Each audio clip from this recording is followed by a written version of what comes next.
우리가 살다 보면 그 역사적인 날인데 정작 그날은 모르고 지내다가 시간이 지난 후에 그날을 생각하면서 그날은 참 역사적인 날이었구나 하는 생각을 할 때가 있습니다. 그런 날 중에 하나가 그 세월호 6주년이 되는 날인 지난 그 4월 16일이 아닌가 생각됩니다. 6년 전 4월 16일은 그 수요일이었는데 저는 다른 수요일처럼 설교 준비를 열중하고 있었는데 김정희 간사님이 그 수학여행을 가던 그 학생들이 탄 배가 침몰해서 구조 가운데 있다고 그런 말을 했습니다. 저는 놀랬지만 이제 구조를 하고 있다니까 곧 구조가 되겠지 하면서 계속 설교 준비를 했습니다.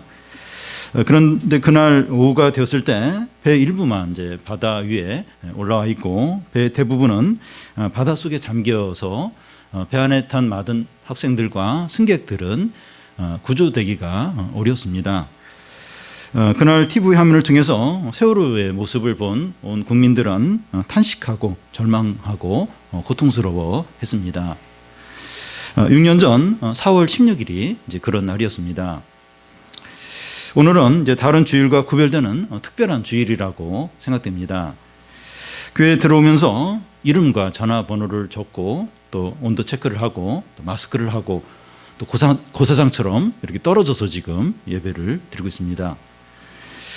오늘은 온라인과 이제 현장 예배를 병행해서 이제 드리고 있습니다. 지금 세계적으로 어떤 상황입니까? 이 코로나19로 미국은 사망자가 3만 7천 명을 넘었고 또 이탈리아는 2만 3천 명, 스페인은 2만 명이 넘게 사망을 했고 또 전 세계적으로 15만 7천 명이 넘게 사망을 했습니다. 근데 앞으로 얼마나 더 많은 사람들이 사망할지 이제 모릅니다.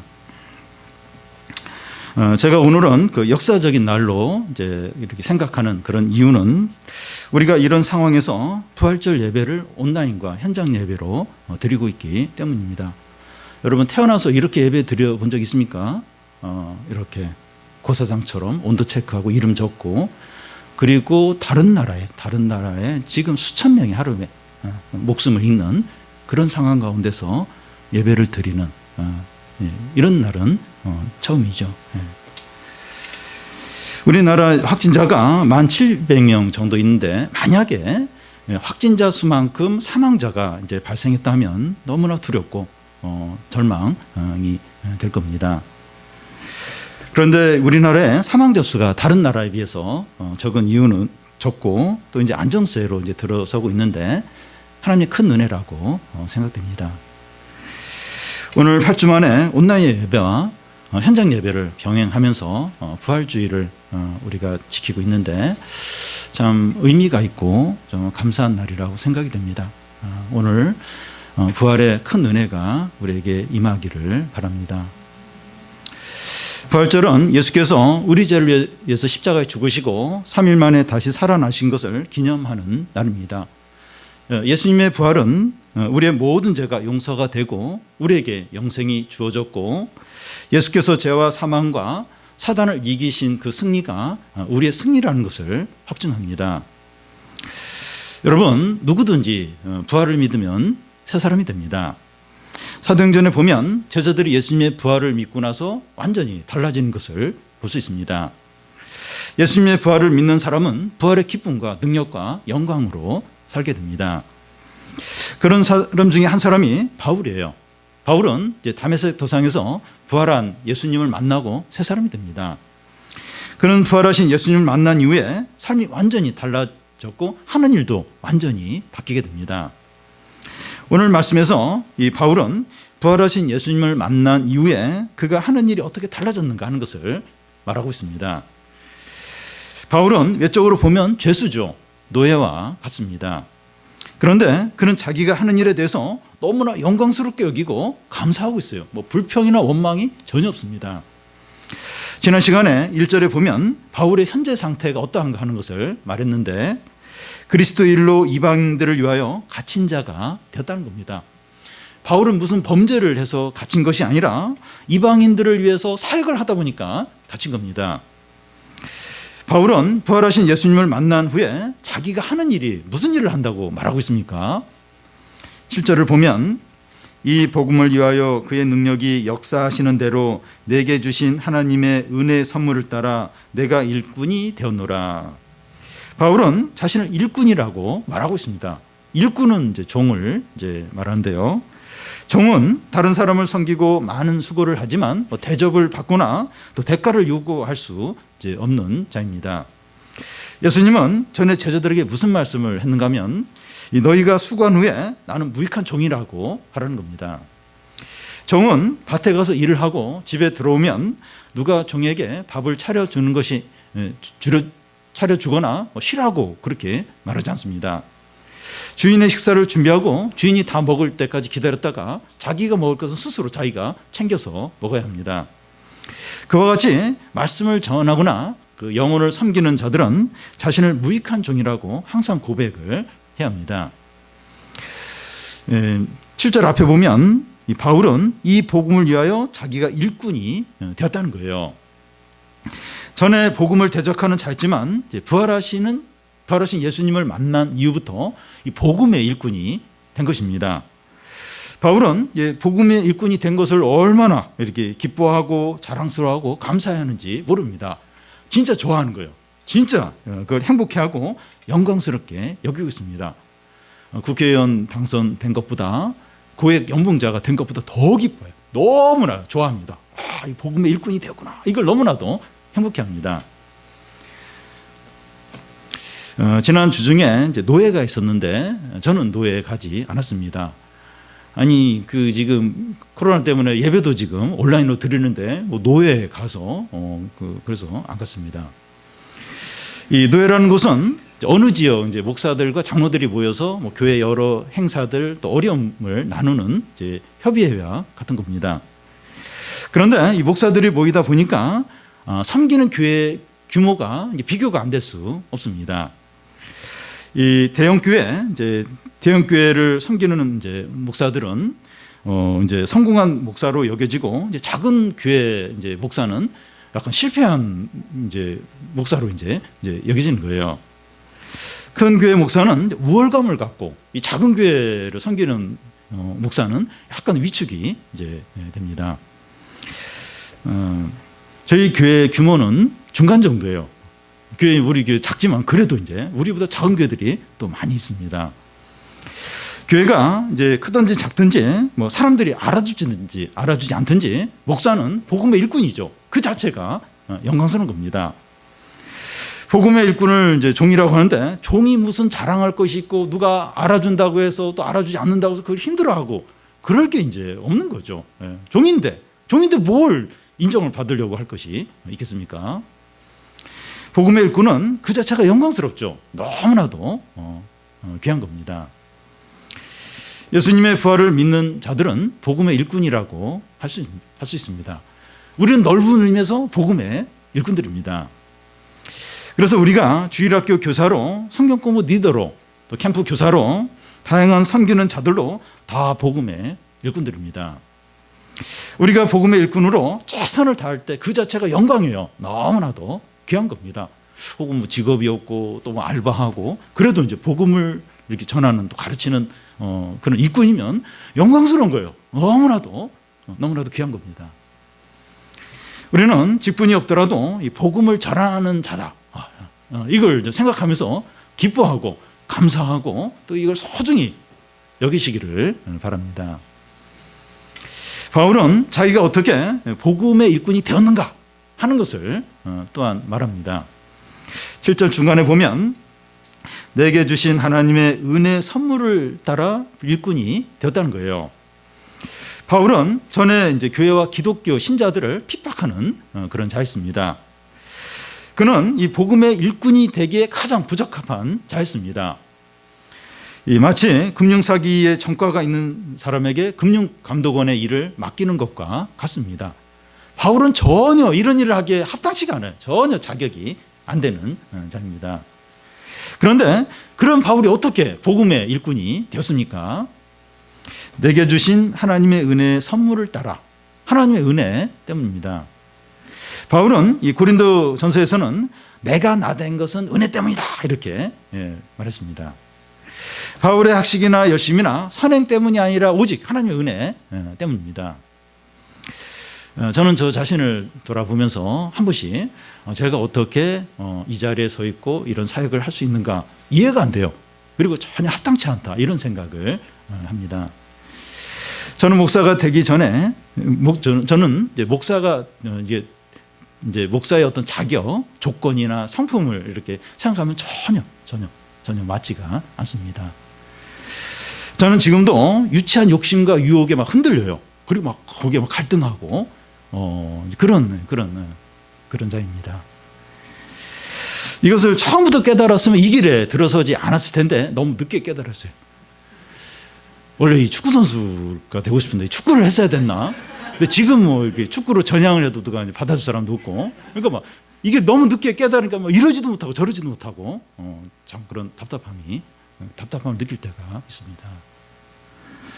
그런데 이제 제가 이제 소망을 갖는 이유는 하나님께서 욕심과 분노와 열등감과 이 탐욕이 있는 저를 부르셔서 이제 변화를 시켰다는 겁니다. 저는 제가 변화된 것을 생각하면 아무리 절망적인 사람에게도 소망이 있다는 그런 확신이 있습니다. 저는 저 자신을 보면서 하나님은 살아계시고 하나님의 은혜와 능력이 너무나 놀랍다 하는 것을 느끼게 됩니다. 우리는 그 얼마나 절망적인 죄인의 상태에서 부름을 받았는가, 또 구원을 받았는가 하는 것을 항상 생각을 해야 됩니다. 우리가 과거에 매여 있으면 안 돼요. 과거의 어떤 죄된 삶이나 방황했던 거에 계속 매여서 죄책감으로 살면 안 되지만 과거를 잊어버리면 안 됩니다. 내가 어떤 상태에서 구원을 받았는가 그걸 잊어버리면서 그때부터 이제 이렇게 신앙이 이제 이렇게 변질이 되게 되는 거죠. 그래서 내가 어떤 상태에서 과거에 내가 어떤 자였는가 하는 것을 기억을 해야 돼요. 잊어버리면 안 됩니다. 우리가 우리 된 것은 하나님의 은혜죠. 그것밖에 할 말이 없어요. 은혜 감사합니다. 은혜입니다. 은혜입니다. 그런 고백밖에 할 수가 없죠. 또한 바울은 자신이 복음의 일꾼의 일을 어떻게 감당하는가 하는 것을 말씀합니다. 7절 앞에 보면 그의 능력에 역사하시는 대로 감당한다는 겁니다. 다시 말해서 하나님의 능력으로 감당한다는 거예요.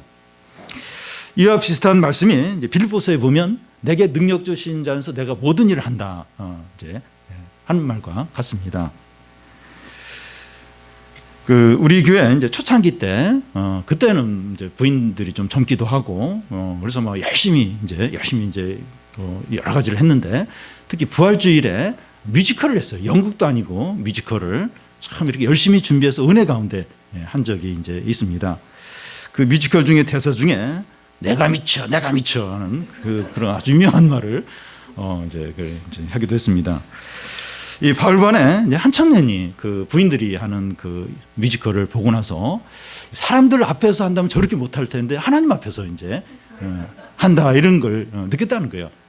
다시 말해서 자신들의 어떤 재능이나 어떤 능력으로 하는 것이 아니라 하나님의 능력으로 하는 것 같다 이제 하는 거죠.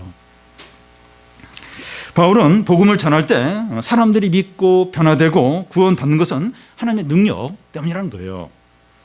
그가 말씀을 조리 있게 잘 전했고 또 학식이 있고 그래서 그런 일이 일어나는 게 아니라는 거예요. 하나님의 능력으로 모든 일이 되었다는 겁니다. 우리가 사람과 교회를 섬기는데 다 그래요. 다 그러합니다. 우리가 어떤 사람을 말씀으로 권면하고 또 열심히 이제 설득하면 다 변할 것 같은데 그렇지 않을 때가 있어요. 그렇지 않을 때가 있고 또 별로 신경을 못 쓰고 관심을 갖지 못했는데 오히려 그가 믿음을 회복하고 잘 지내는 것을 볼 때가 있습니다. 이 자녀를 제대로 양육하지 못해서 참 이렇게 해준 것도 없고 또 믿음의 모범도 못 보이고 그래서 참 이렇게 그런 부족함을 느끼는데 애가 이렇게 믿음으로 잘 자란 그런 것을 또 볼 때가 있습니다. 저는 어떤 교우가 어려운 가운데 있을 때 빨리 만나서 이렇게 상담하고 도와줘야 된다고 생각을 했는데 이 상황이 그래서 이렇게 못 만난 거예요. 근데 나중에 이제 이야기를 해 보면 이미 잘 정리하고 믿음으로 잘 서 있는 것을 볼 때가 있습니다. 제가 어떤 설교를 잘 못해서 이제 막 마음이 이제 낙심이 됐는데 그 설교를 듣고 이제 힘을 내는 교우를 볼 때가 있습니다. 우리 생각과 달라요. 우리가 하는 것에 달려있지 않다는 겁니다. 바울이 최선을 다하지만 하나님의 능력이 이 모든 것을 다 했다는 거예요. 우리의 힘의 원천은 우리 자신이나 상황에서 오는 것이 아니라 하나님의 능력과 은혜에서 옵니다. 우리가 부활을 믿을 때 이 부활의 기쁨과 능력에서 모든 것이 오는 거예요. 모든 것이 옵니다. 바닥이 나는 법이 없고 무한하게 공급이 돼요. 이 은혜, 하나님의 은혜, 또 이 부활의 능력에서 무한해요. 이 바닥이 나는 법이 없습니다. 우리가 이 신앙을 이제 지키고 어려움을 감당하고 또 다른 사람을 섬기려면 큰 에너지가 필요한데 이 부활의 기쁨, 능력이 에너지예요. 큰 엄청난 에너지입니다. 우리가 부활의 신앙을 갖고 복음을 위해서 살아야겠다 이렇게 마음을 먹으면 그때부터 이 하나님의 은혜와 능력이 무한히 공급이 됩니다. 우리가 이제 이렇게 믿음으로 이렇게 살 그런 마음을 잘 안 먹으니까 힘든 거예요. 내 힘으로 해야 되니까 너무 지치고 안 되는 거예요. 그런데 이 부활의 신앙을 가지고 내가 믿음으로 이제 살아야겠다. 그렇게 마음을 먹는 순간부터 그때부터는 이제 하나님의 은혜와 능력이 무한히 공급이 됩니다. 그게 느껴져요. 엄청난 힘이 막 뒤에서 밀어주고 또 길을 열어주고 함께하는 게 이제 느껴지는 거예요. 그래서 우리가 믿음으로 살면서 염려하지 않아요. 너무 걱정하지 않아야 합니다. 다음은 이 바울의 놀라운 능력의 원인이 뭐냐 하는 겁니다. 이 코로나19 사태로 경제가 악화되면서 중소기업가나 하청업체들이 많이 이제 부도위기에 놓였습니다.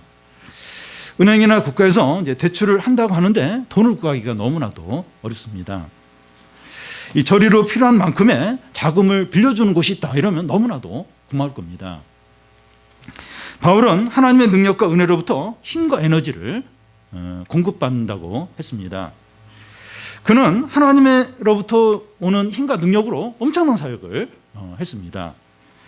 그런데 많은 사역자들과 성도들은 왜 바울처럼 살지 못하는 것일까요? 하나님의 은혜와 능력이 풍성하다고 하는데 왜 우리는 능력 있게 못 삽니까? 뭐 다른 사람을 돕는 건 놔두고라도 내 믿음 지키는 것 자체까지도 이렇게 버거워하는 이유가 뭡니까? 하나님께 원인이 있는 것이 아니라 우리에게 원인이 있습니다.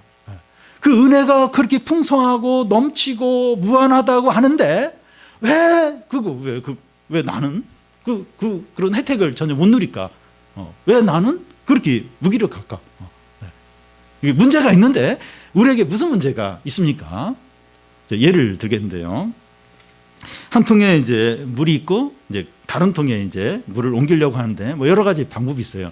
그 중에 하나가 물이 담긴 그 통을 이제 약간 높은 곳에 놓고 물이 없는 통을 아래쪽에 놓고 호수를 이제 연결해서 입으로 이렇게 한번 이렇게 빨고 나서 그 물이 없는 아래통에 이렇게 놓으면 호수를 통해서 자동으로 이렇게 물이 쭉 계속 내려가게 됩니다. 그림이 그려지십니까? 무슨 얘기인지 아시겠죠? 그런데 이제 그 아래 있는 통에 물이 이제 가득 차서 이제 그만 물이 내려왔으면 싶을 때 그 호수를 그 위로 이제 확 올리면 자동으로 물이 더 이상 흐르지 않고 그치게 됩니다. 그와 같이 하나님의 은혜와 능력이 높은 곳에서 우리에게 무한히 공급이 되는데 중간에 그치는 이유는 우리가 높아졌기 때문입니다. 하나님의 은혜는 낮은 곳으로 흐르게 되는데 우리가 교만하면 은혜가 더 이상 임하지 않습니다. 여러분 어느 순간부터 내가 이렇게 교만해졌어요. 그게 뭐 이유가 다양할 수 있는데 교만해지면 그때부터 말씀이 안 들려요. 기도가 안 돼요. 은혜가 싹 이렇게 걷어가는 것을 느끼게 됩니다. 바울은 이것을 너무나 잘 아는 거예요. 너무나 이제 잘 아는 겁니다. 그래서 바울은 하나님 앞에서 어떤 자세와 마음을 갖습니까? 8절을 보면 모든 성도 중에서 지극히 작은 자보다 더 작은 나에게 이 은혜를 주신 것은 측량할 수 없는 그리스도의 풍성함을 이방인에게 전하게 하시고 바울은 자기가 모든 성도 중에서 가장 작은 자보다 더 작은 자라고 말하고 있습니다. 이게 최상급보다 더 한 단계 가는 건데 이게 말이 안 돼요. 이게 언어적으로는 이제 안 되는데, 그러니까 하나님 나라에서 가장 작은 자가 있는데 그 사람보다 더 작다는 겁니다. 바울은 이 고린도 전서에서 자기는 만삭되지 못한 가운데 태어난 자라, 그리고 10달을 다 채우지 못하고 태어난 미숙아라고 그렇게 말하고 죄인 중에 괴수라고 말했습니다. 빌립보서에서는 자기의 자랑과 유익으로 여겼던 것들을 해로 여기고 배설물로 여긴다고 말합니다. 바울은 그냥 해보는 말이거나 거짓으로 겸손한 채 하는 것이 아닙니다. 이 사람들 중에서는 입버릇처럼 나는 아무것도 아니야, 나는 좀 소망 없는 죄인이야, 이렇게 말을 이제 하는데, 자기보다 못한 사람이 그의 자존심을 건드리거나 무시를 하면 욱 하면서 막 화내면서 나를 뭘로 보고 이러는 거야 이러면서 방금 전에 그렇게 얘기하고 나서 그리고 화를 내면서 자신을 주장하는 경우가 있습니다. 근데 바울은 진심으로 자신을 한없이 낮춰요. 그리고 자기를 부인하고 자기를 가장 작은 자로 여깁니다. 부활하신 주님을 만난 사람은 다 그렇게 해요. 부활하신 주님을 만나면 내가 아무것도 아니구나, 내가 진짜 작은 자구나 하는 것을 깨닫게 됩니다. 바울이 자신을 한없이 낮추자 어떤 일이 일어납니까? 하나님의 크신 능력과 은혜가 그에게 나타나는 거예요. 이 8절 중간에 보면 측량할 수 없는 그리스도의 풍성함이 바울을 통해서 이방인들에게 전해지는 겁니다. 바울은 이 자기를 작은 자로 여길수록 어떤 유익이 있습니까? 이 측량할 수 없는 그리스도의 풍성함을 맛보고 누리는 거예요. 이 측량할 수 없는 그리스도의 풍성함이 있는데 바울이 자신을 낮추니까 그게 막 다 맛보아지고 누려지고 소유가 되는 겁니다. 여기서 이 측량할 수 없는 풍성함이 뭔가 하면 그게 뭐 따로 뭔가 있는 게 아니라 그리스도, 예수 그리스도를 가리킵니다. 예수 그리스도는 측량이 불가능한 은혜의 풍성함입니다. 어떤 토목 기사가 어떤 큰 호수를 발견하고 그 호수의 길이와 넓이와 수량이 얼마나 되는가 이렇게 그걸 재려고 해요. 그걸 측량을 하려고 했다가 이 호수가 바다구나 하는 것을 발견하고 나서 그 재려고 하는 것을 포기합니다. 어떻게 바다의 길이와 수량을 계산할 수 있겠습니까? 할 수가 없죠. 너무 이제 이게 광대하니까 포기를 하게 되죠. 이 측량할 수 없는 이 풍성함이란 계산할 수 없고 파악할 수 없고 한계가 없고 무한한 풍성함을 가리킵니다. 뭔가 이렇게 계산이 되고 윤곽을 잡고 감을 잡아야 될 전혀 감을 잡아야 돼요. 측량이 불가능한 한계가 없는 무한한 풍성함이라는 겁니다. 요한복음 1장에 보면 예수께서 온 우주 만물을 창조하셨는데 인류는 아직도 우주가 얼마나 큰지 몰라요. 감은 잡는데 명확하게 이 우주의 크기가 얼마나 되는가 모릅니다. 이 천체 만환경이 좋은 것이 한 번씩 개발이 되면 우주가 얼마나 넓다, 우주가 어떻다 조금 더 알게 돼요. 우주가 조금 더 크구나, 이런 것을 이제 그때 이제 조금씩 이제 더 알게 됩니다. 이 작품이 아무리 놀랍다 해도 그 작품을 만든 그 사람, 그 사람과는 비교가 안 되죠. 훨씬 그 작품을 만든 사람이 위대하고 이제 크죠. 우주 만물을 창조하신 예수 그리스도의 능력과 은혜의 풍성함이 그렇다는 거예요. 우주가 얼마나 큰지 몰라, 얼마나. 뭐 길이가 뭐 200광년 우주의 길이가 그렇다고 하는데 그것도 그냥 감으로 그런 거예요. 얼마나 큰지 몰라요. 근데 그 우주를 창조하신 예수 그리스도의 능력과 그분의 은혜의 풍성함이 얼마나 대단하겠느냐 하는 겁니다. 그 우주 앞에 우리는 미세먼지 하늘보다 더 작아요. 근데 우리가 얼마나 교만한가 하면 그 하나님은 우리가 판단해요. 얼마나 인간이 얼마나 그 작은 연약한 존재인데 얼마나 또 교만한지 몰라요. 근데 하나님, 예수님 너무나 크시죠. 같은 요한복음 1장에 보면 그 예수 그리스도 안에 은혜와 진리가 충만하다고 말합니다. 은혜와 진리가 차고 넘친다는 거예요. 차고 넘칩니다. 예수님은 자신을 양의 문이라고 하시면서 양들이 들어가며 나가며 풍성한 꼴을 얻는다고 말합니다. 예수님이 오신 목적은 우리가 생명을 얻고 풍성이 얻도록 오셨다는 겁니다. 그리고 예수님은 다시 목마르지 않는 속에서 솟아나는 생수를 주시겠다고 말씀합니다. 예수님은 우리의 진정한 필요를 충분하게 채우십니다. 또 예수님은 오병이어 기적을 통해서 보리떡 5개와 물고기 2마리로 5,000명이 넘는 사람들을 배부르게 하셨습니다. 아무것도 없는 들판에 예수님만 있어도 충분해요. 너무나도 풍성합니다. 아무것도 없는데 예수님이 5,000명이 넘는 사람들을 아주 배부르게 하셨습니다. 사도행전에 보면 요한과 베드로가 성전에 올라가다가 나면서부터 걷지 못한 사람을 보고 예수 이름으로 이르노니 일어나 걸으라 외치자 그가 일어나요. 걸어요. 뛰면서 찬양합니다. 예수 이름이 얼마나 능력 있는지 모릅니다. 어떤 자영업자가 이제 돈을 대출 받으려고 하는데 빌리기가 너무나도 어려운 겁니다. 근데 어떤 갑부, 부자, 갑부가 그에게 이제 필요한 금액보다 10배, 아니 100배 되는 금액을 그냥 준다는 겁니다. 얼마나 기쁘고 얼마나 좋은 소식이겠습니까? 그런데 예수 그리스도의 은혜와 능력은 이것보다 훨씬 더 풍성하고 무한합니다. 그런데 우리는 현금은 실제적인데 그리스도의 은혜는 추상적이다. 그렇게 이제 생각을 하기 쉽습니다. 어떤 면에서 그렇다고 볼 수 있어요. 현금은 손에 잡히는데 그리스도의 은혜는 안 잡혀요. 이게 안 보입니다. 현금은 보이는데 손에 잡히는데 이 하나님의 은혜는 안 잡혀요. 안 보이니까 뭐 그렇다고 볼 수도 있습니다. 그런데 현금보다 은혜가 더 실제적이고 참된 이유는 현금이나 물건은 일시적이고 또 사라질 수 있고 또 바닥이 난다는 겁니다. 여러분 코로나19를 통해서 우리가 좀 보잖아요. 그 눈에 보이는 그 대단한 것들이 아무것도 아닌 아무 소용이 없는 그 주식 부자들 이야기하는데 막 주식값이 떨어지니까 뭐 그냥 날린 거예요. 그러니까 이게 지금 이 물건들 눈에 보이는 이 세상 것들이 일시적이에요. 사라질 수 있어요. 바닥이 날 때가 있다는 겁니다. 그런데 은혜는 변하지 않고 바닥이 나지 않고 영원합니다. 눈에 보이는 모든 것들이 하나님의 은혜로부터 말씀으로부터 나옵니다. 우주 만물뿐만 아니라 우리 자신이나 우리의 모든 소유가 하나님으로부터 나왔습니다. 눈에 보이는 게 진화로 나왔습니까? 진화? 우리도 원숭이가 진화해서 온 겁니까? 하나님으로부터 하나님 우주 만물뿐만 아니라 눈에 보이는 모든 것들 우리가 소유한 모든 것들 하나님으로부터 온 것이죠.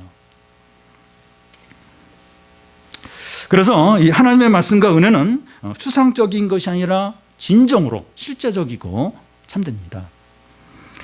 온 우주 만물이 하나님의 말씀으로 창조되었고 예수 이름으로 장애인이 일어나 걷는데 이 하나님의 말씀이 이게 추상적입니까? 추상적인데 이게 가능해요? 이게 가능합니까? 우리가 그 예수님 믿고 새 사람이 되었어요. 그런데 이게 이렇게 추상적인 이 말씀이 추상적이고 은혜가 추상적이어서 그게 가능합니까? 변했잖아요. 새 사람이 됐는데 이 추상적인 걸 통해서 우리가 변한 겁니까? 그게 가능합니까? 하나님의 말씀과 은혜보다 더 실제적이고 영원하고 참된 것은 없습니다. 참된 없어요. 그러니까 눈에 보이지 않고 뭐 이렇게 손에 잡히지 않는다 할지라도 참돼요. 실제적입니다. 영원합니다. 눈에 보이는 게 참되고 실제적으로 영원한 게 아니에요. 눈에 보이는 건 사라져요. 낡아요. 변질됩니다. 바닥이 날 때가 와요. 근데 하나님의 은혜와 말씀은 영원하죠. 참되죠. 변함이 없습니다. 여러분, 예수 그리스도 우주보다 크십니다. 또 이 잠실에 있는 롯데타워보다 크셔요. 하나님이 더 큰가? 롯데타워가 더 큰가? 하나님 우주보다 크셔요. 우주를 만드십니다. 예수님은 계산할 수 없는 풍성함이고 무한한 능력이고 말할 수 없는 영광입니다. 그래서 예수님은 수고하고 무거운 짐진 자들아 다 내게로 오라 내가 너희를 쉬게 하리라 하십니다. 예수님이 안식과 평안을 주겠다는 겁니다. 여러분, 세상에 나에게 와라, 내가 안식과 평안을 주겠다, 이렇게 말할 수 있는 존재가 있습니까? 예수님 외에 누가 나에게 다 와라, 안식과 평안을 주겠다, 누가 이런 말을 할 수 있습니까? 이 우주의 주인이시고 측량할 수 없는 이 풍성함을 가지신 분만이 누구든지 다 와라, 내가 안식을 주고 평안을 주겠다, 평안을 주겠다, 그렇게 말할 수 있는 거죠. 그리고 예수님은 그 돌아가시기 전에 제자들에게 너희가 지금까지 내게 구하지 않았지만 이제 내 이름으로 구하라, 그러면 아버지께서 다 주실 것이라고 말씀했습니다. 내 이름으로 구하면 다 주겠다는 거예요. 여러분, 이렇게 말할 수 있는 존재가 세상에 누가 있습니까? 누가? 내 이름으로 구하면 내가 다 주겠다, 이렇게 말할 수 있는 존재가 예수님 외에 누가 있습니까? 이 측량할 수 없는 풍성함을 가진 우주를 지으신 주님만이 이렇게 말할 수 있는 거죠. 계시록에 보면 내가 문을 두드리니 너희가 문을 열면 내가 들어가 그로 더불어 먹고 마시리라 하십니다. 측량할 수 없이 풍성한 주님이 우리와 교제하기를 원하십니다.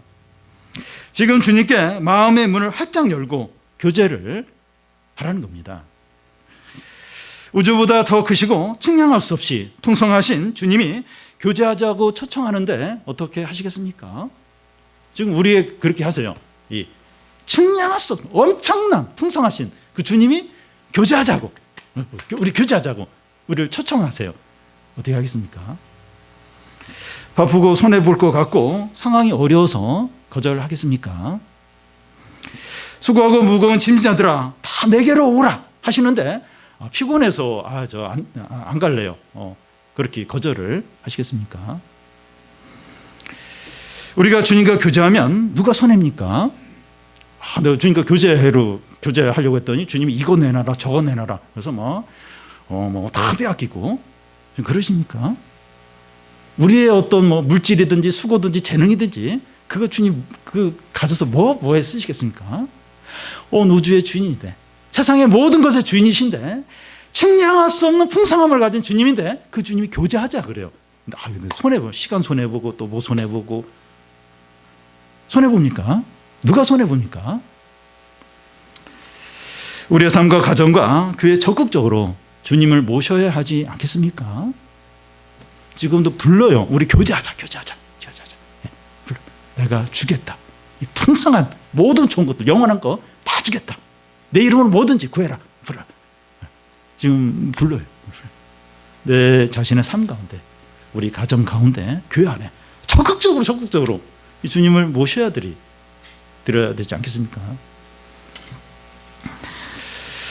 근데 여러분, 우리가 측량할 수 없는 주님의 은혜와 사랑과 기쁨과 능력을 누리지 못하는 이유가 뭡니까? 이 측량할 수 없는 이 풍성함이라고 하는데 안 느껴져요. 없는 것 같아요. 그 이유가 뭡니까? 다른 건 실제로 느껴지는데 이 하나님의 큰 은혜, 능력 없는 것 같아요. 하나도 안 느껴져요. 그 이유가 뭡니까? 상식적으로 먼저 생각을 좀 해보면, 이 커피를 좋아하는 분들은 커피 맛을 제대로 즐기기 위해서 커피 동호회 이런 데도 가입을 하고 정보도 알아보고 또 맛있는 커피 있다고 하면 돈 주고 기꺼이 삽니다. 명품 옷이나 이 브랜드 화장품을 좋아하는 분들은 어떻게 합니까? 좋은 제품을 찾기 위해서 시간을 내서 검색을 해요. 검색을 하고 또 희귀한 어떤 명품을 찾으면 돈 아끼지 않고 투자를 합니다. 이 아이돌 가수를 좋아하는 우리 청소년 팬들은 어떻게 합니까? 이 가수에 대한 정보를 많이 모으고 또 음악을 듣는데 시간을 아까워하지 않고, 어디서 공연을 한다고 하면 하루 전에 또 몇 시간씩, 그리고 입장료도 비싼데 기꺼이 시간과 물질을 투자합니다. 이런 대가와 수고와 열심을 낼 때 즐거움과 행복을 얻게 되죠. 그러니까 이렇게 커피 매니아하고 이렇게 여러 가지 그런 관심이 있다고 하는데 아무런 투자도 안 하고 수고도 안 하고 못 느껴요. 어떤 행복과 즐거움을 거기서 못 찾게 됩니다. 수고하고 이렇게 대가를 지불할 때 그때 이제 기쁨과 어떤 즐거움을 얻게 되죠. 여러분, 우리가 이 세상 사람들이 이런 것들에 쏟는 열정의 반 정도라도 주님을 위해서 쏟으면 측량할 수 없는 은혜와 사랑이 어떤 건지 맛보게 됩니다. 그런데 우리는 예수 그리스도의 은혜와 사랑과 능력을 아는 일에 어떻게 합니까? 우선순위도 두지 않고 열정도 없고 수고도 하지 않습니다. 우리가 관심을 갖고 좋아하는 것은 시간이 없어도 이제 핸드폰을 이제 보게 되는데 길을 가면서도 봐요. 내가 좋아하는 거, 관심 있는 거 그렇게 알려고 하고 보려고 하는데 하나님에 대해서는 관심이 없습니다. 어떻게 합니까? 어떻게 해야 돼요? 네. 우선순위를 두고 열심을 내고 인내하고 수고를 해야 됩니다. 네. 우선순위를 둬야 돼요. 열심을 내야 됩니다. 무엇보다도 이 진리와 은혜에 대해서 확신을 해야 됩니다. 세상 사람들도 자기가 좋아하는 중요하게 여기는 것에 대해서 확신을 해요. 이 빵을 만드는 사람은 내가 만드는 이 빵이 얼마나 맛있는가, 그리고 내 방법이 얼마나 대단한가, 그런 확신을 갖습니다. 우리가 더욱 이 측량할 수 없는 그리스도의 풍성함에 대해서 확신해야 되죠. 확신. 하나님의 말씀에 대해서 확신을 해야 되죠. 그러니까 세상 사람들도 그게 뭐 근거도 없는 거일 수 있는데 자신의 어떤 좋아하는 거, 중요한 거기에 대해서 확신을 가져요. 하물며 이 측량할 수 없는 그리스도의 은혜에 대해서, 말씀에 대해서 확신해야 되죠. 진리에 대한 확신을 가질 때 우선순위를 두고 열심을 내고 인내하고 수고를 하게 됩니다. 진리에 대해서, 하나님의 은혜에 대해서 이게 참돼, 이게 영원해, 그런 확신을 가질 때 우선순위를 두고 열심을 내고 수고를 하고 또 그게 잘 안 누려질 때 인내를 하면서 구하게 되죠. 우리는 그동안 다른 것들에는 열심을 냈는지 몰라도 하나님과 말씀에 대해서 확신도 부족하고 또 열심도 내지 않았습니다. 이제는 확신과 열심을 내서 하나님의 선하심과 인자하심을 맛보시기를 바랍니다. 우리가 좀 회개를 하면 좋겠어요. 저도 그렇고 우리가 얼마나 우선순위와 열심을 내지 않았는가. 진리, 하나님의 은혜. 이제는 확신과 열심을 내는 우선순위를 두는 겁니다. 아니, 세상 사람들도 자신의 관심과 취미를 위해서, 성공을 위해서 그렇게 열심을 내고 확신하고 하는데 진리에 대해서, 영원한 것에 대해서 아무런 우선순위도 두지 않고 열심도 내지 않고 관심도 안 둔다면 그건 말이 안 되는 거죠. 여호와의 선하심과 인자하심을 맛보할지니라 하는데 이렇게 우선순위 두고 확신하고 열심을 내는 거죠. 우리가 먼저 측량할 수 없는 이 풍성한 은혜와 이 기쁨을 누릴 때 그것이 넘쳐서 다른 사람에게 이제 흘러가게 됩니다. 그 은혜와 축복이 너무나 많아서 우리 혼자만 소유할 수가 없어요. 소유할 수가 없습니다.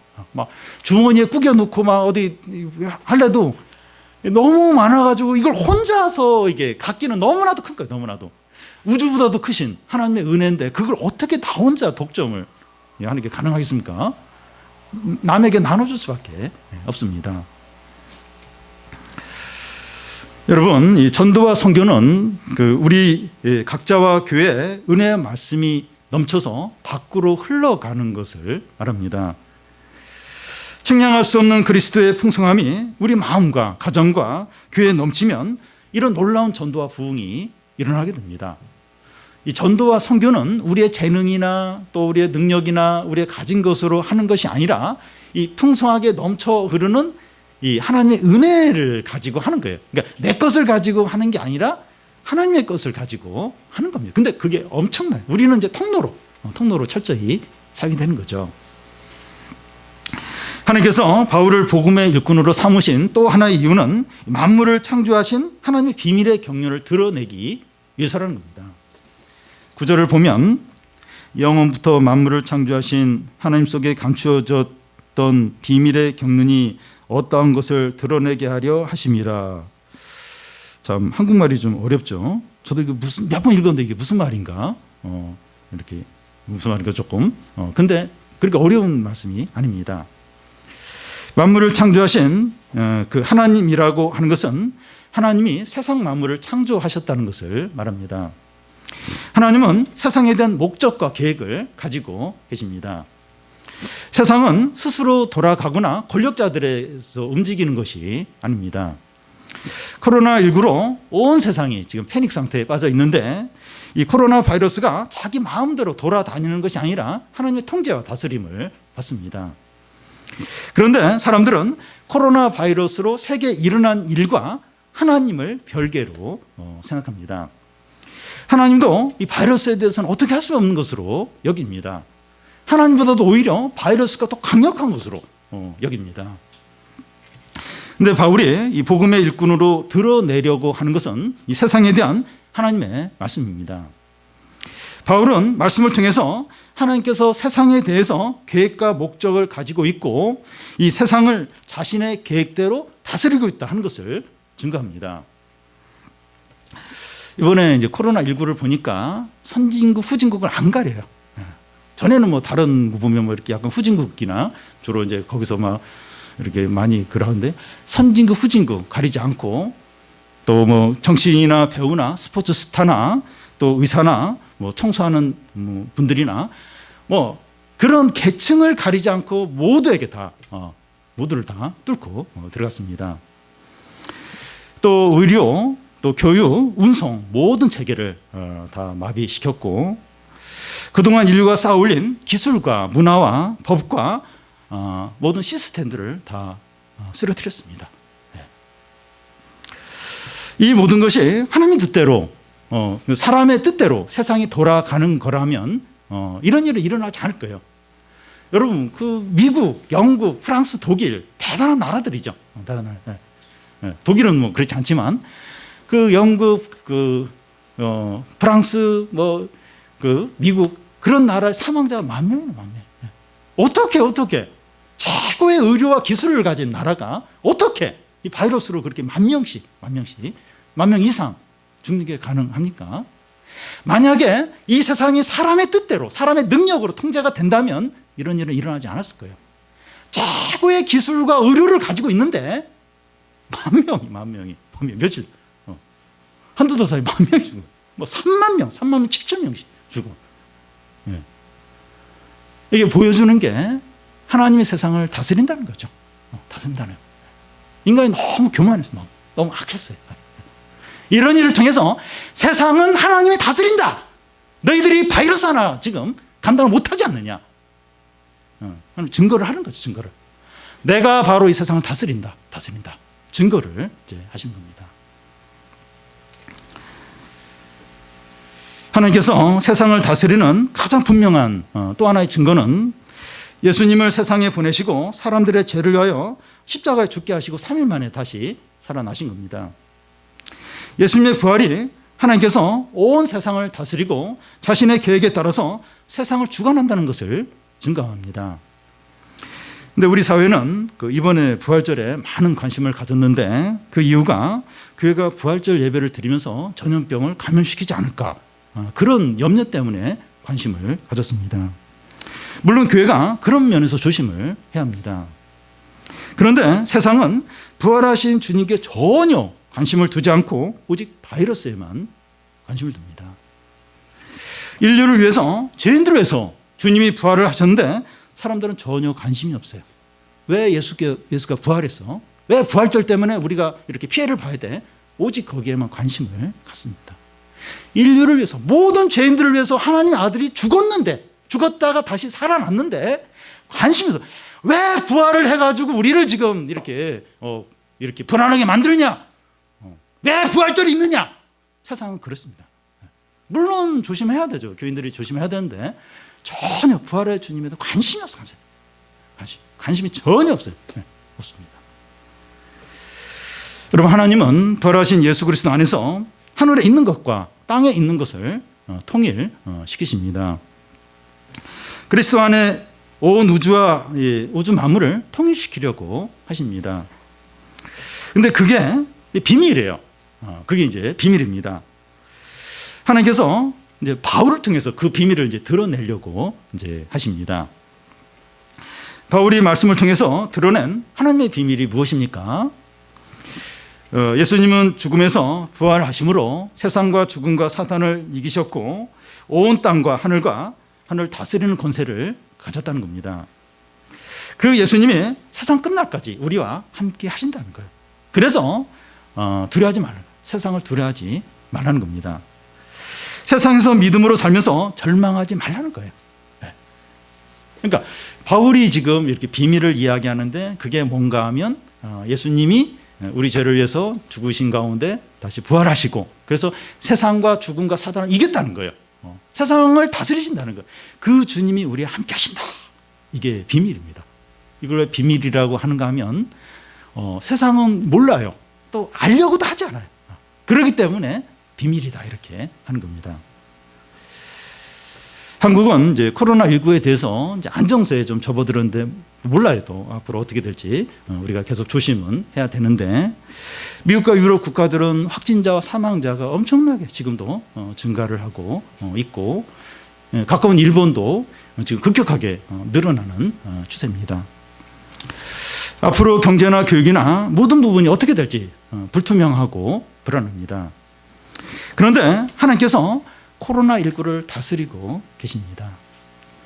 우리의 미래와 진로와 먹고 사는 문제와 건강에 대해서 하나님이 지키시고 인도하십니다. 하나님의 말씀이 우리에게 이것을 말하고 있어요. 우리는 이걸 알아요. 이 코로나19를 하나님이 다스리시는구나. 우리가 또 한 달 좀 전에 아모스 말씀을 보면서 너희가 이렇게 전염병을 줬는데 돌아오지 않았다 하면서 이게 하나님의 징계라는 것을 알고 있습니다. 근데 세상은 몰라요. 비밀이에요. 그리고 알려고도 하지 않아요. 그런 말씀을 들어도 그냥 이렇게 버립니다.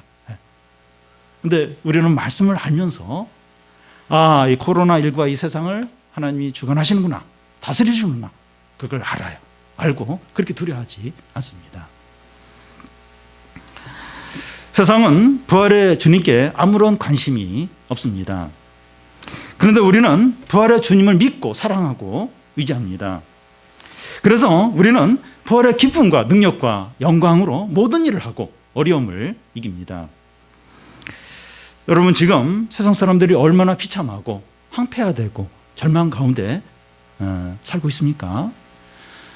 주중에 이제 캐나다에 있는 이미력 선교사님의 메일을 받았는데 캐나다는 이제 미국만큼은 아니지만 그래도 이제 확진자가 이제 늘어나고 있다 그래요.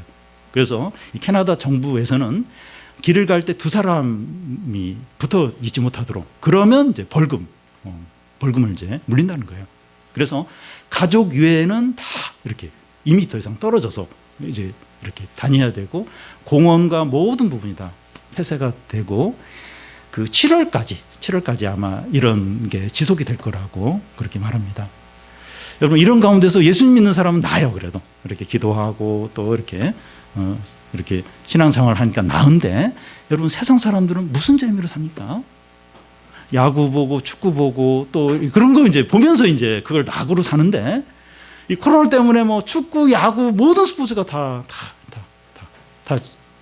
중단이 됐어요. 집에서 못 나와요.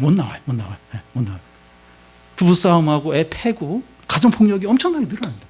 지옥이죠, 지옥. 코로나19 오면서 삶이 얼마나 황폐화되고 사회 체계가 무너지고 얼마나 절망적이 됐는지 모릅니다. 사람들은 모든 관심이 이제 코로나 종식에 가 있어요. 그것만 되면 이제 모든 게 이제 해결될 것으로 생각을 합니다. 그러면서 하나님을 조롱하고 부활의 주님을 안 찾아요. 끝까지. 더 어려워도 아마 안 찾을 것 같아요. 끝까지 조롱하고 부활한 주님을 안 찾아요. 안 찾습니다. 우리는 이런 세상 가운데 어떻게 해야 됩니까? 우리도 함께 이렇게 만약 우리가 이제 이렇게 이 신앙이 없다면 주님을 바라보지 않는다면 우리도 똑같이 부정적이 되고 절망하고 미워하고 황폐화된 가운데 살 수밖에 없을 거예요. 근데 우리는 어떻게 이런 세상 가운데 이런 상황 가운데서 어떻게 살아야 됩니까? 우리에게 부활하신 예수 그리스도의 은혜와 하나님의 말씀에 대한 확신이 있어야 됩니다. 확신이. 여러분 우리에게 확신이 있습니까? 이 하나님의 풍성한 은혜, 하나님의 말씀에 대한 이런 확신이 있습니까? 확신이 없다면 우리도 너무 불안할 거예요. 너무 절망하고 너무 공고하고 그럴 겁니다. 우리에게 이 확신이 있습니까? 세상 사람들이 무슨 말을 하고 어떤 조롱을 하고 욕을 한다 할지라도 확신이 있어요. 확신해야 됩니다. 세상 사람들은 끝까지 조롱하고 비웃습니다. 그런데 세상이 뭐라고 얘기해도 무슨 욕을 해도 확신. 하나님의 풍성한 은혜에 대한 확신, 말씀에 대한 확신. 여러분, 세상 사람들도 자기가 중요하게 여기는 거 확신하잖아요. 우리는 더더욱 이 진리에 대해서, 하나님의 다스림에 대해서, 이 측량할 수 없는 그리스도의 풍성한 은혜에 대해서 확신해야 되죠. 확신해야 됩니다. 우리 자신이 측량할 수 없는 그리스도의 충만함을 맛보고 누려야 됩니다. 부활절이 그런 날이죠. 부활절이 이 측량할 수 없는 이 하나님의 은혜가 있는데 그걸 좀 잊어버렸어요. 그걸 좀 소홀히 그렇게 이제 지냈는데 이제 그것을 이제 이렇게 다시 회복하는 그런 날이 이제 부활절이죠. 우리 자신이 이 측량할 수 없는 우주보다 더 크신 이 그리스도의 이 풍성함을 맛보는 거예요. 누리는 거예요. 그걸 우리 자신이 소유하는 겁니다. 그러면 이제 자연스럽게 이 은혜와 사랑이 다른 사람들에게 흘러가게 되죠. 여러분, 우리가 그걸 위해서 살아야 되지 않겠습니까? 우리가 똑같이 그냥 불안해하고 부정적이 되고 불평하고 이렇게 힘드니까 그래도 조금 무슨 세상 재미라도 좀 추구해야 되지 않나 이러면서 막 어떤 세상 재미 찾고 그러면 세상 사람들은 소망이 없어요. 너무 지금 절망하고 두려운 가운데. 우리 안에 이 풍성하게 넘치는 은혜와 사랑과 이 복음이 이 세상 사람들, 죄 있는 사람들에게 흘러가야 되죠. 하는 여러분, 우리가 그동안 이 풍성한 은혜 넘치는 능력들, 하나님의 말씀의 영광들이 있는데 그게 느껴지지 않고 없는 것처럼 여겨졌던 이유는 우선순위가 없었어요. 확신이 없었습니다. 그리고 열심이 없었습니다. 그리고 좀 이게 이렇게 누려지지 않는다 해서 인내를 했는데 인내를 안 했어요. 수고를 안 했습니다. 다른 것에는 열심을 냈는데 우선순위가 다른 데 가 있었기 때문에 우리가 그러지 못한 것입니다. 이제는 우선순위를 둬야 돼요. 이 진리에 대해서 확신을 갖고 열심을 품고 인내하고 이렇게 애를 몇 번 기도하고 그러는데 이게 은혜가 회복이 안 된다고 해서 그냥 포기하는 것이 아니라 인내. 그리고 수고하고 대가를 지불하고. 그래서 이 측량할 수 없는 우주보다도 더 큰 이 은혜의 풍성함을 우리가 누려야 됩니다. 오늘은 부활절인데 우리 안에 이 부활의 기쁨과 능력과 영광이 가득해서 어려움도 이기고 코로나도 이기고 또 유혹도 이기고 또 주위에 절망하고 낙심하고 두려워하는 사람들에게 이 부활의 기쁜 소식, 이 복음을 전하는 성도들이 다 되시기를 바랍니다. 우리 같이 좀 기도하겠는데요. 오늘은 부활주일입니다. 부활주일. 우리가 좀 살아나는 뭘로 살아나겠습니까? 이 측량할 수 없고 무한한 우주보다도 더 크신 이 주님의 풍성함으로 채워지는 거예요. 그러면 다 살아나게 돼요. 다 살아나. 우리가 참 우선순위를 두지 못하고 확신하지 못하고 열심을 내지 못하고 인내하지 못하고 수고하지 못한 거 회개하고 우리 진짜로 확신하고 주님께 구하고 그래서 이 측량할 수 없는 이 엄청난 하나님의 은혜 능력들을 우리가 다 좀 소유하고 누리도록 그리고 이게 넘쳐서 다른 사람에게 흘러가도록 주위에 있는 사람도 너무나 두려워하고 너무나도 황폐화되어 있습니다. 그들에게 좀 흘러갈 수 있도록 이 부활의 기쁨과 능력과 영광으로 우리가 어려움도 이기고 코로나도 이기고 유혹도 이기고 좀 풍성한 그런 삶을 살 수 있도록 우리 좀 같이 기도하겠습니다.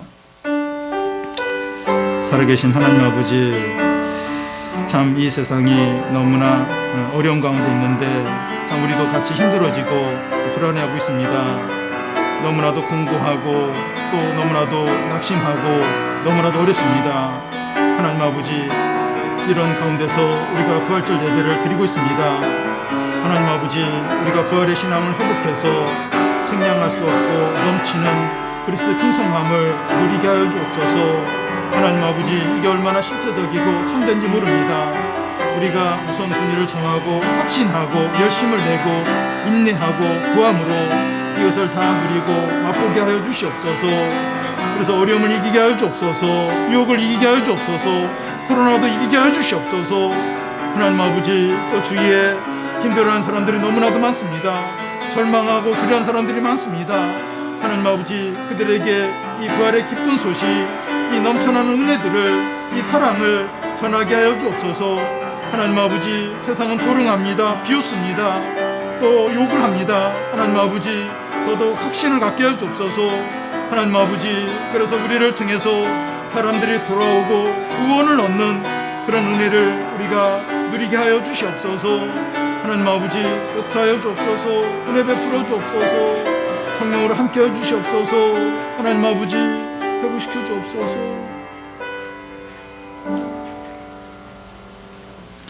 살아계신 하나님 아버지, 온 세상이 참 코로나19로 참 무너지고 황폐화되고 두려워 떨고 있습니다. 참 수만 명이 사망을 했는데 얼마나 더 많은 사람들이 사망할지 알 수가 없습니다. 하나님 아버지, 우리도 이런 분위기로 인해서 낙심하고 두려워하고 또 염려 가운데 있습니다.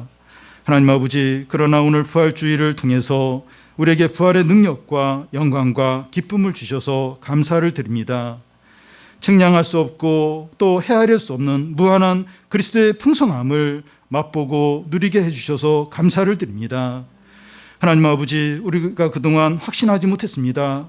우선순위에 두지 않았고 열심을 내지 않았고 수고하지 않았고 인내하지 않았습니다. 하나님 아버지, 우리 죄를 용서해 주시고 우리가 이것을 항상 맛보고 누릴 수 있도록 우선순위를 두고 확신하고 겸손하고 인내하고 수고를 함으로 이 풍성함과 기쁨과 능력을 항상 누리는, 그래서 세상을 이기고 어려움을 이기고 코로나를 이기는 그런 성도들이 다 되게 하여 주시옵소서. 하나님 아버지, 참 세상 사람들은 너무나도 낙심하고 두려워하고 또 절망 가운데 있습니다. 그들에게 소망이 없습니다. 그동안 눈에 보이던 거, 또 자신의 소유를 의지했는데 이것들이 무너지고 사라지면서 너무나도 힘든 가운데, 고통 가운데 있습니다. 하나님 아버지, 우리에게 있는 이 넘쳐나는 은혜와 기쁨과 복음을 그들에게 나누어 주어서 그들도 소망을 갖고 주님께 나오고 또 구원을 받을 수 있도록 우리가 사용되게 하여 주시옵소서. 예수님 이름으로 기도드립니다. 아멘.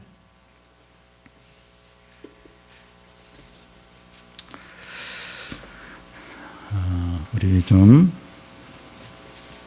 알리는 말씀 좀 같이 좀 나누겠는데요. 오늘이 이제 우리가 온라인 예배 드린 지 8째 주인데요. 그래서 이제 온라인과 이제 함께 저희 현장 예배를 오늘 좀 드렸습니다. 우리 좀 오랜만에 이제 서로 얼굴 좀 이렇게 보고 있는데 우리 좀 서로 좀 인사 좀 이렇게 주의 들어가면서 인사하면 좋겠습니다. 우리 온라인으로 예배드리는 우리 교우들도 우리 가족들 좀 이렇게 좀 수고 많다고 고생한다고 좀 격려해 주시고 또 이렇게 좀 힘을 주시면 좋겠습니다. 너무 고생 많이 하셨고요. 참 우리가 너무 반갑고 좋습니다. 코로나가 이제 나아지긴 했지만 아직 뭐 종식이 되지 않았기 때문에 참 우리가 좀 빨리 이제 코로나가 종식이 되어서 우리 교인들이 다 함께 모여서 좀 예배도 하고 모임도 하기를 바랍니다. 우리 현장 예배를 드리는 분들은 이제 그 예방 전염병 감염 수칙에 따라서 우리가 좀 그렇게 좀 하셨는데요. 특히 이제 주일 오전 예배와 오후 예배, 주일 9시 예배와 이제 11시 예배를 우리가 이제 이렇게 드리고 있는데, 오늘 9시 예배 때 좀 교인들이 조금 나오셨어요. 조금 많이 나오셨는데, 우리가 좀 분산을 위해서 이제 좀 할 수 있으면 9시 예배 좀 많이 나와주시면 좀 이렇게 우리가 좀 더 안전하게 예배를 드릴 수 있겠다는 생각을 듭니다. 그리고 오늘 이제 그 예배를 이제 마치게 되면 그 점심 식사가 없습니다. 점심 식사 없고 뭐 소모임도 없고 뭐 성가대도 없고 뭐 모든 모임이 없습니다. 그래서 예배를 마치시면 떡을 나눠 드릴 텐데 떡을 가지시고 바로 집으로 이제 가시 바랍니다. 왜냐면 우리 아직 조심을 해야 돼요. 조심을. 그래서 교회에 있지 마시고 예배 끝나면 바로 좀 집으로 좀 가 주시고요. 주일 오후 예배는 인터넷 이제 그 온라인 예배로 좀 드리겠습니다. 유초동부 예배는 우리가 같은 시간에 예배를 드리기 때문에 청소년부실에서 이렇게 이제 유초동부 예배가 좀 드려지고 이제 있고요. 그리고 그 밖에 장년 모임, 또 바울 모임, 디모데 모임은 오후 예배 후에 화상으로 이렇게 모임을 갖겠습니다. 우리 좀 열심히 이제 우리 이렇게 화상 모임 하시는데 우리가 좀 아쉽지만 부족하지만 그렇게라도 모임하니까 얼마나 감사한지 모릅니다. 그래서 우리가 좀 힘써서 함께 좀 모여서 함께 좀 모임에서 나누고 힘을 얻으시기를 바랍니다. 그리고 부활절 헌금은 우리 코로나19로 좀 경제적 어려운 우리 교우들 위해서 좀 쓰겠습니다. 혹시 아직 헌금을 안 하신 분은 그 우리 예배당 앞에 보면 헌금통이 따로 있습니다. 헌금은 따로 이렇게 헌금 시간은 갖지 않고요. 그리고 또 이번 주 토요일 그 청소조는 우리 주보에 나와 있는데 보시고 좀 수고해 주시고요. 우리가 이제 한 번이지만 예배를 드리기 때문에 이렇게 청소를 좀 해야 될 것 같습니다. 그래서 좀 보시고 좀 수고를 해 주시고요. 그리고 지금 우리 한국은 코로나19가 조금 안정세에 이제 접어들어서 조금 다행이긴 한데 해외에 있는 우리 선교사님들이 지금 어려움이 있습니다. 우리 캐나다의 우리 이민호 선교사님 가정, 영국의 송경민 선교사님, 그리고 또 수단의 이제 이길재 집사님 같은 경우는 이제 그 수단을 좀 이렇게 나왔는데 그 코로나 때문에 수단이 봉쇄가 되는 바람에 지금 몇 주째 지금 못 들어가고 있습니다. 우리 김정아 집사님하고 휘바는 이제 한국에 좀 들어와 있고요. 그지 외교관인데도 이제 이게 안 되는 거예요. 통과를 안 시켜준 겁니다. 그래서 지금 이디오피아에 있는 걸로 알고 있는데 좀 빨리 좀 속히 수단으로 좀 들어갈 수 있도록 좀 이렇게 좀 기도를 해주시 바랍니다. 또 중국에 있는 또 우리 이현희 선교사님, 또 남아공에 있는 또 우리 전병욱 집사님 가정 이렇게 좀 하나님께 안전을 지켜주시도록 이렇게 기도해 주시기를 바랍니다. 그러면 우리 좀 기도하고 예배를 마치겠습니다.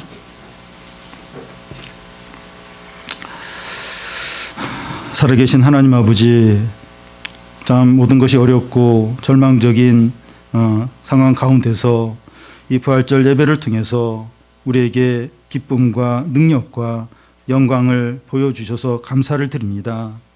너무나도 황폐하고 절망적인 이 땅 가운데서 이 측량할 수 없는 그리스도의 충만함을 우리가 누리고 또 그것을 다른 사람에게 나눠주는 성도들이 되게 하여 주시옵소서.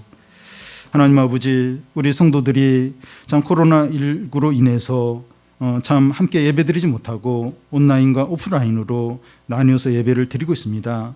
빨리 이 바이러스가 종식이 되어서 우리가 다 함께 예배하고 모임하고 교제를 나눌 수 있도록 은혜를 베풀어 주시옵소서.